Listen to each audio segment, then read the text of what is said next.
trecho, né?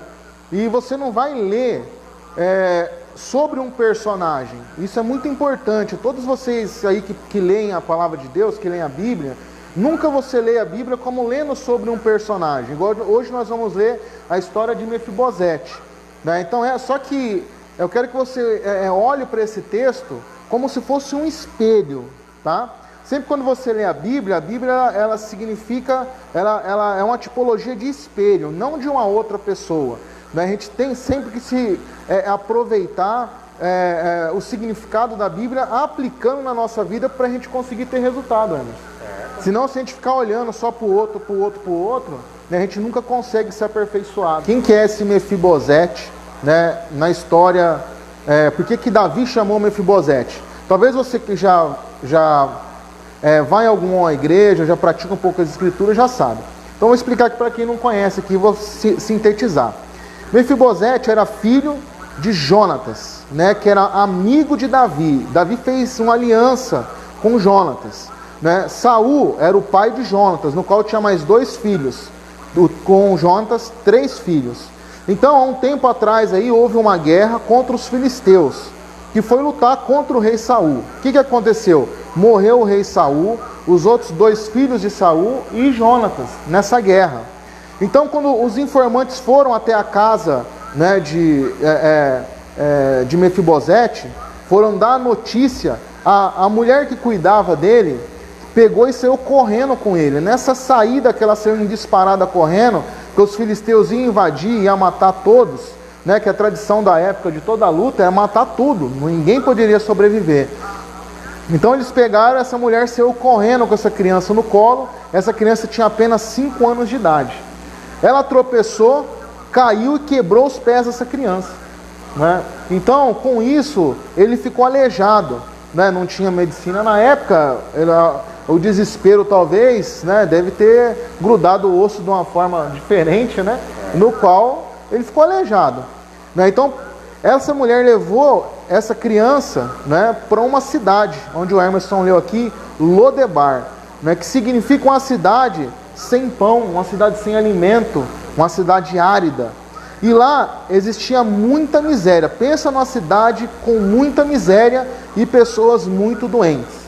Esse foi o contexto, né, que esse príncipe Mefibosete foi crescendo, né? Então aqui nós vamos tratar de algumas coisas. Mefibosete, ele aos 5 anos de idade perdeu a sua família, né, pai, mãe, a sua casa, né, a sua cultura, a sua cidade, o seu país, perdeu tudo ali, perdeu a herança e perdeu a sua saúde, né, ficando deficiente físico. Então, ele aos 5 anos de idade, ele recebe uma carga emocional extremamente forte, né, negativa, e foi conviver com pessoas com pensamento, não só a vida em si muito miserável, mas o pensamento pobre, pensamento miserável, e o contexto que vivia as pessoas doentes, pessoas aleijadas, pessoas também que não tinha, que eram dentro da cultura judaica, pessoas rejeitadas, né? Porque dentro da cultura judaica, uma pessoa com deficiência não poderia adorar a Deus, né? Não poderia entrar no templo. Existia várias situações que acontecia que eles eram impedidos de desenvolver a sua espiritualidade, né? Então essa era o contexto histórico dele, né? Então ele cresceu com uma crença. Dentro da psicologia, a crença é tudo aquilo que te move, é o que rege o seu comportamento. Então ele tinha uma autoimagem totalmente distorcida, né? Ele chega e fala para o rei: poxa, quem é o Senhor para vir a mim? Essa pessoa aqui que é como um cachorro morto, né? Uma pessoa sem utilidade, uma pessoa sem família, uma pessoa sem identidade.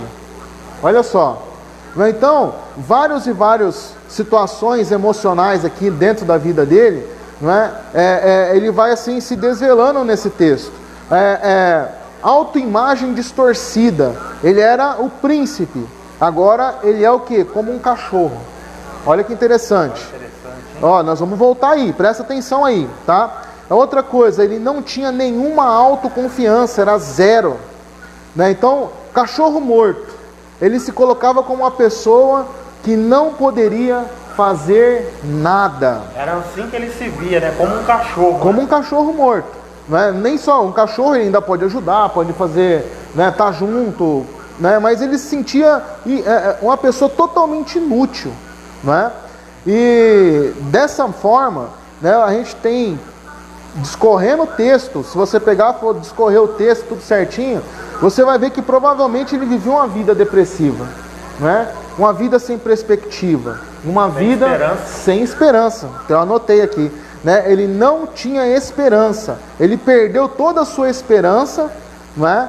Quando aconteceu o fato dele perder a família, perder o reinado, perder a sua cultura e ir morar, perder a sua condição física e ir morar num lugar onde as pessoas ali, né, tinha um mindset negativo, né, tinha pessoas com pensamentos de que não ia dar certo, de que não tinha condição de viver em sociedade, que não tinha possibilidade de prosperar em nada.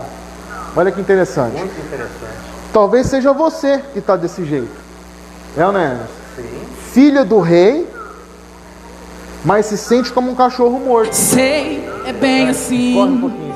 É tão difícil suportar o medo, a dor e essa lágrima no olhar. Não sabes mais o que fazer, nem mesmo para onde ir. A única certeza é que chegou ao fim. Mas se Deus mudou a minha vida, também vai mudar a tua história. Deus não deu seu único filho pra morrer por nós em vão outrora.